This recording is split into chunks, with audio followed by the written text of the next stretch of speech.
Hey guys, my name is Jay and welcome to another Create a Class video. Today I'll be going over my favorite setup for the M13 that'll help you land more headshots.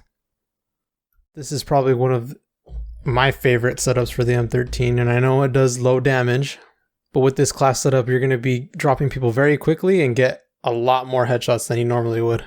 So let's get into the attachments. For the first attachment, you're going to want to put a compensator. This is just going to give you a lot of recoil control. You could also switch out to a monolithic suppressor if you prefer to go like the silent route, so you're hidden on the map. This one still gives you the range that you need, but it also just keeps you off the mini map. For the next attachment, I'm going to be using the Tempest Marksman. This is going to give you a lot of range, bullet velocity, and recoil control.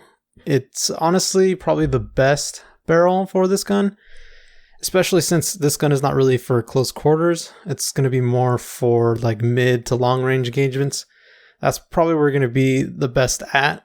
You still could use it for close quarters, but since the damage output is not so good, it's going to be kind of tough to win gunfights, especially against submachine guns like the MP7 or the P90. For the optics, I went with the GI Mini Reflex. Now you could go with any optic that you prefer. I just like this one because it just makes me feel more accurate using it.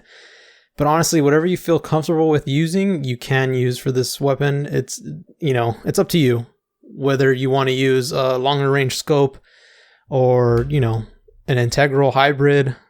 I just like using the GI Mini. It just gives me a lot of sight so I can look at my peripherals. But it's up to you, whichever one you want to use. For the underbarrel, I went with the Commando foregrip just to give me a little bit more recoil stabilization and aiming stability. You could also use the operator foregrip, which gives you a lot more recoil. It makes this gun a laser at medium to long range. But I just went with the balance of recoil stabilization and aiming stability. It just gives a little bit more stats to accuracy, range, and control. But honestly, you could go with either of those two. I wouldn't recommend doing anything else really, unless you feel up to it, but these are kind of like the best ones. And for the final attachment, we're going to be using the blackout rounds. These just are going to give a little buff to the damage and the range. You could go with the 50 round or 60 round, but it kind of slows down your aiming. So I wouldn't really recommend using those, but if you want to, you can. For this class setup though, if you want to get those headshots and really do a lot of damage, you got to go with these rounds. Especially if you want to stay hidden off the map. This will go really well with the monolithic suppressor. It pairs really well with it just because there's no enemy skulls on the maps and there's no tracer rounds. And then if you have the suppressor on, you're literally going to be a ghost on the battlefield. So now you're going to see some gameplay of me using the weapon with all the attachments. You can really tell that if you aim above the chest and like towards the head area, you'll get a lot of headshots. This might take a little bit of practice, but with time, you're going to be really downing people very fast.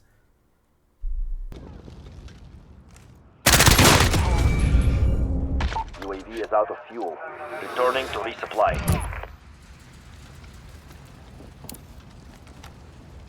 This is Builder 2-0. Good copy. Cluster strike away. Got a VTOL on station. Ready?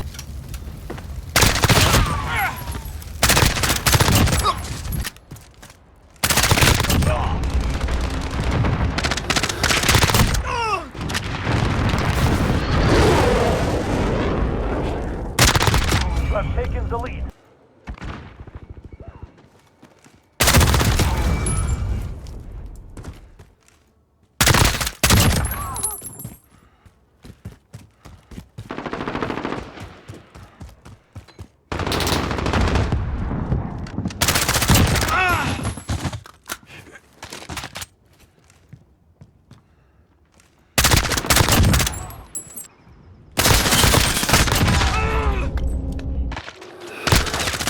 Enemy personal radar in the air.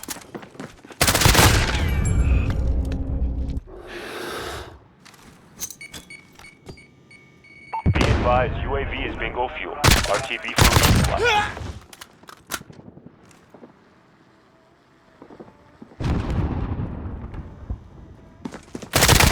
You're in the Alright guys, and that's the end of today's video. Make sure to like, comment, and subscribe. It helps me a lot, and it helps me keep bringing more gun classes to you guys. The next one we're going to be covering is going to be the FAMAS, so I'll see you then.